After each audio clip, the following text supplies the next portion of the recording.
जय हिंद, आदाब। मैं हूं शमीम जराजपुरी और आप देख रहे हैं खबरों नज़र चैनल। सबसे तेज़ और ताज़ा समाचार देखने के लिए बने रहिए हमारे साथ। अब खबर विस्तार से।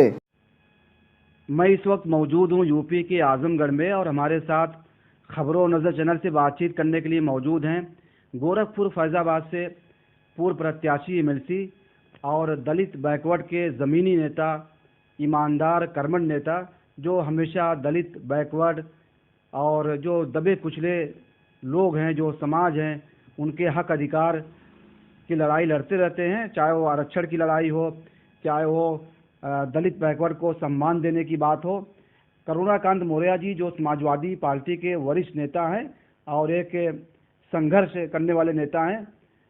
आजकल जो राजनीति जो करवट ले रही है और मौजूदा हालात में जो यूपी के हालात हैं, जो देश के हालात हैं, मौजूदा वक्त में और मौजूदा हालात को जो सियासी पूरा मंजरनामा है, इसको आप किस तरह से देखते हैं और दलित और बैकवर्ड के जो नेता हैं उनको लेकर क्या कहना है आपका? देखिए, आज की जो स्थिति है, जो भी दलित बैकवर्ड के नेता इधर उधर जा रहे हैं वो अपने स्वार्थ में जा रहे हैं। केंद्र हो या स्टेट गवर्नमेंट यूपी हो, ये दोनों सरकारों ने दलित और बैकवर्डों का शोषण किया और इनके आरक्षण को खत्म करने का प्रयास किया है और आरक्षण को खाने का प्रयास किया। तो निश्चित तौर पे जो नेता दलित और बैकवर्ड के इनके सानिध्य में जा रहे हैं तो वो अपने स्वार्थ में जा रहे हैं, ना कि उनका कहीं समाज के प्रति सोचना है, ना समाज से उनका कोई लेना देना है। तो इससे उनके आने जाने से दलित बैकवर्डों पे कोई असर पड़ने वाला नहीं।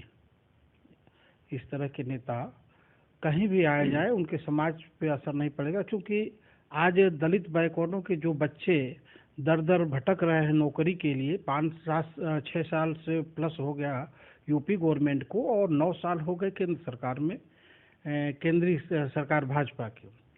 तो 9 साल में जो हर साल 2 करोड़ नौकरी देने का वादा किए थे, आज तक 2 करोड़ नौकरी नहीं है। अलबत्ता उन्होंने जीएसटी के माध्यम से, उन्होंने लॉकडाउन के माध्यम से लगभग 5 करोड़ नौजवानों को बेरोजगार कर दिया।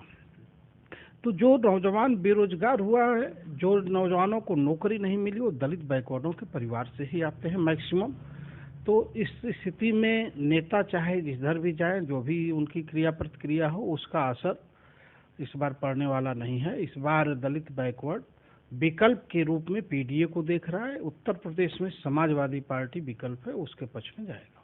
बीजेपी भी कह रहे हैं कि हम दलित बैकवर्ड को सम्मान दे रहे हैं, उनका हक अधिकार दे रहे हैं। देखिए, ये कहने की बात है। अगर सम्मान देने की बात होती, हक अधिकार देने की बात होती, तो उत्तर प्रदेश में 2007 में बैकवर्ड के नाम पे सरकार बनी, तो मुख्यमंत्री किसको बनाया? आप सभी जानते हैं कि बैकवर्ड को नहीं बनाया गया। रही बात, वो भी आपने देखा, 69,000 शिक्षक भर्ती में 19,000 पदों पे जो दलित बैकवर्डों का आरक्षण था, सामान्य को भर दिया। तो कहाँ ये हक अधिकार दे रहे हैं? दलित बैकवर्डों का हक अधिकार छीनने का काम कर रहे हैं, सम्मान के साथ खिलवाड़ करने का काम कर रहे हैं। तो दलित बैकवर्ड इस बार सचेत होगा और पीडीए का सहयोग करेगा। ओम प्रकाश राजभर बराबर जो है अखिलेश यादव पर हमलावर हैं और बयानबाजियां कर रहे हैं और ये कह रहे हैं कि अखिलेश यादव जी बहन जी से बात करें, मायावती जी से बात करें और जो दूसरे नेता हैं उनको साथ मिलाएं, तो हम भी पीडीए का हिस्सा हो सकते हैं। हम पीडीए में आ जाने को तैयार हैं। आज हम आप बात कर रहे हैं, अभी गृह मंत्री श्री अमित शाह जी ने ट्वीट किया है कि माननीय राजभर जी का एनडीए में स्वागत है। तो आप ये बताइए, एक तरफ वो कह रहे हैं कि हम पीडीए का हिस्सा बन जाएंगे, तो पीडीए का हिस्सा बन जाते अगर मायावती जी, उनका कहना है कि प्रधानमंत्री आप घोषित करिए, तो उन्होंने इंतजार क्यों नहीं किया कि मायावती जी को आप लोग साथ लीजिए, या मायावती जी से जाकर कितने दिन बात किए हैं कि आप पीडीए के साथ आ जाइए? अखिलेश यादव जी से कितने दिन बात किए कि आप मायावती जी को साथ लीजिए? तो राजभर जी केवल और केवल जनता को गुमराह करने का काम कर रहे थे। उनको पीडीए से कोई लेना देना नहीं था, न उनको दलित बैकवर्ड से लेना देना है। और आज वो भाजपा के साथ चले गए, तो दलित बैकवर्डों का हक क्या आज भाजपा ने दे दिया है कि वो चले गए? जो दलितों का हक मारा था, बैकवर्डों का हक मारा था भाजपा ने और मार रही है, सम्मान के साथ खिलवाड़ कर रही है। आज कौन सा नया काम बीजेपी ने कर दिया जिसके कारण वो भाजपा में चले गए? तो उनका केवल छलावा है। अगर वो बैकवर्डों के, दलितों के हितैषी होते तो पीडीए के साथ आते, न कि भाजपा के साथ जाते। कि ये स्वार्थ में जा रहे हैं, इनका व्यक्तिगत स्वार्थ है। जहाँ तक जातिगत पार्टी बना करके लोग आज जो उत्तर प्रदेश में काम कर रहे हैं, तो उनके जब बैकग्राउंड में आप देखेंगे तो उनको अपने समाज से कोई लेना देना नहीं है। आज जो भी बैकवर्ड या दलित की पार्टी बना करके बीजेपी के साथ लोग हैं, तो उनमें आप देखेंगे कि बाप मंत्री है तो बेटा भी मंत्री बनेगा, बहू भी मंत्री बनेगी। इसके अलावा उनके समाज का कोई दूसरा लायक नहीं है कि वो भी मंत्री बने। तो जो जाति राजनीति करते हैं वो केवल परिवार के लिए करते हैं और अपने मालदार हो जाते हैं और उनका समाज पिटता है। ये बीजेपी भी आरोप लगाती है कि ये समाजवादी पार्टी जो है परिवारवाद को बढ़ावा दे रही है, परिवारवाद की जो बात करती है। देखिए, आईएएस का लड़का तैयारी करके आईएएस बनता है, बनने का प्रयास करता है। पीसीएस का लड़का तैयारी करके आईएएस और पीसीएस बनने का प्रयास करता है। डॉक्टर का लड़का हमेशा आईएएस पीसीएस बनने का प्रयास करता है। तो क्या नेता का लड़का नेता नहीं बन सकता? ये तो कहना गलत है। ये बीजेपी अपने गिरेबान में झांक करके देख ले कि उनके जो दूसरी तीसरी पीढ़ी के नेता हैं, उनके सारे बच्चे आज राजनीति में हैं और कहीं न कहीं बड़े बड़े पदों पे भी विराजमान है। तो अपने गिरेबान में नहीं झांक रही और दूसरे पे लांछन लगा रही है। अभी हाल ही में जो विभिन्न विभागों में जो भर्तियां हुई हैं, क्या आपको लग रहा है, इस पर क्या कहना है कि सरकार ने जो है जो दलित बैकवर्ड हैं उनको नज़रअंदाज किया है, या जो आरक्षण देना चाहिए, जो सीटें देना चाहिए, वो जो है इनको नहीं दिया गया? बिल्कुल नहीं दिया गया। हर जगह घोटाला हो रहा है।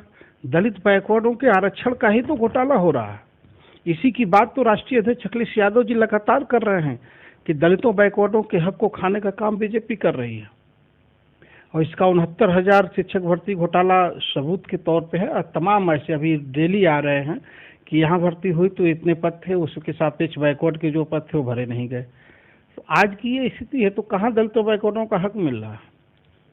केशव प्रसाद मौर्य तो बराबर आरोप लगा रहे हैं, ये पीडीए और ये गठबंधन जो होने वाला है ये डूबता हुआ जहाज है। इसको लेकर क्या कहना है? देखिए, आज के समय में भारतीय जनता पार्टी पूरे देश से जा रही है और आने वाले समय में पीडीए पूर्ण बहुमत की सरकार बनाएगी, क्योंकि जो दलित बैकवर्ड है, जिसके हक को, अधिकार को ये खाने का काम कर रहा है, और उत्तर प्रदेश ही नहीं पूरे देश में इनकी नीतियों से जो सरकारी तंत्र थे, सरकारी संस्थाएं थी, सबको बेचने का काम किया।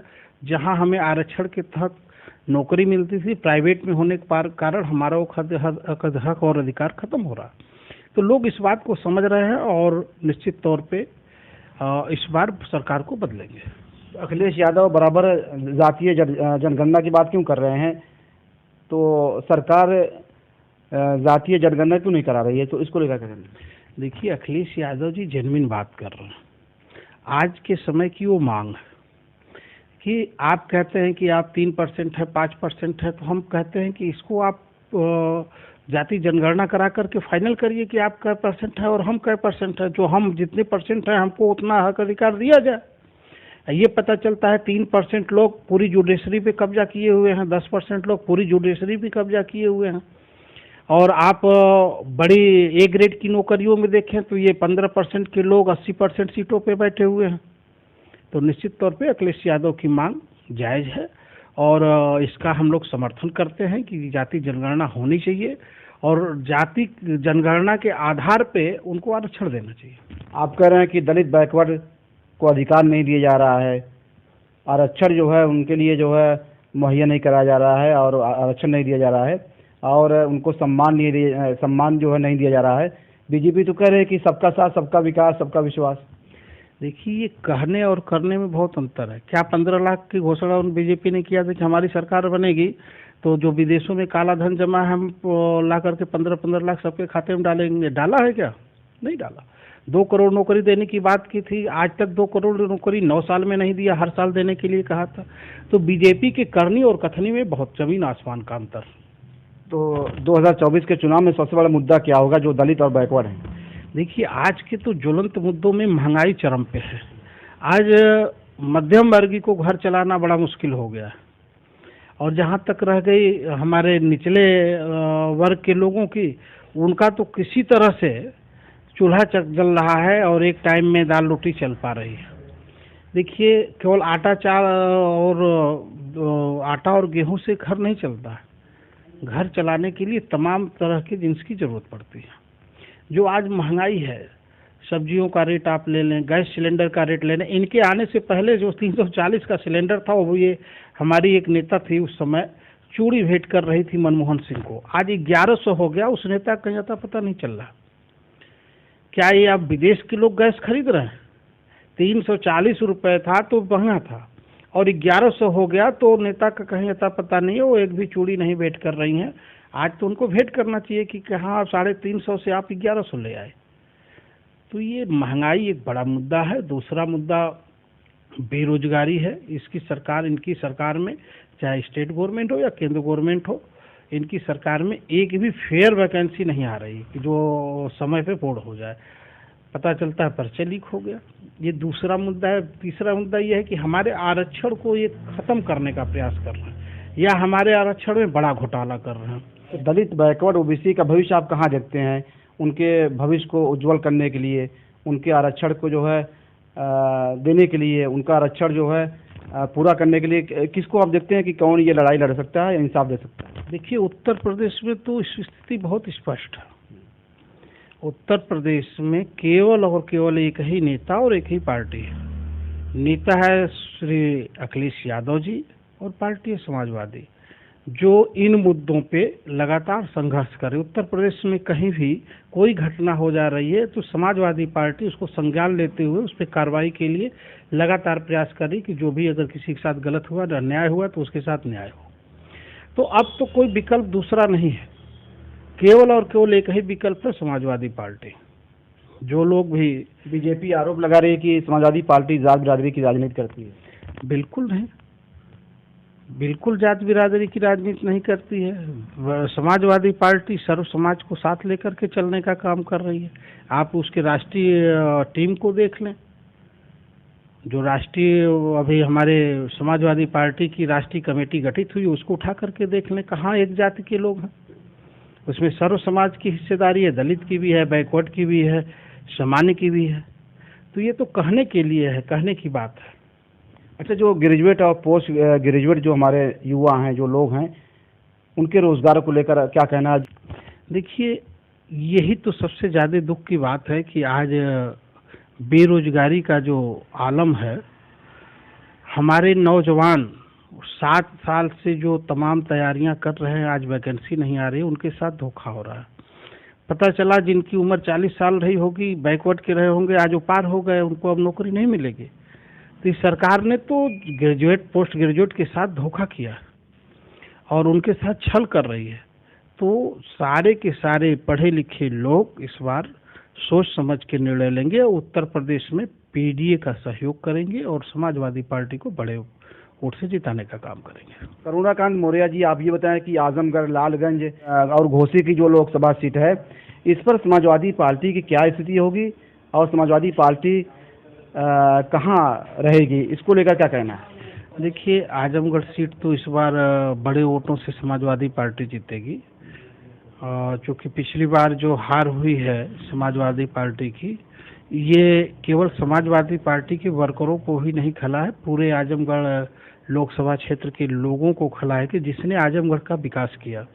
एक एक ईंट पे जो समाजवादी पार्टी का नाम लिखा हुआ है, उस समाजवादी पार्टी के हारने पे सबको दुख है। इस बार सारे लोगों ने मन बनाया है, समाजवादी पार्टी चाहे जिसको कैंडिडेट बना के भेजेगी, उसको जनता जिताएगी। और रही बात लालगंज की, लालगंज में निश्चित तौर पे उस पिछली बार भी गठबंधन ही जीता था, इस बार समाजवादी निश्चित तौर बड़ी वोट से जीतेगी। घोसी भी हमारा समाजवादी बसपा का गठबंधन ही जीता है।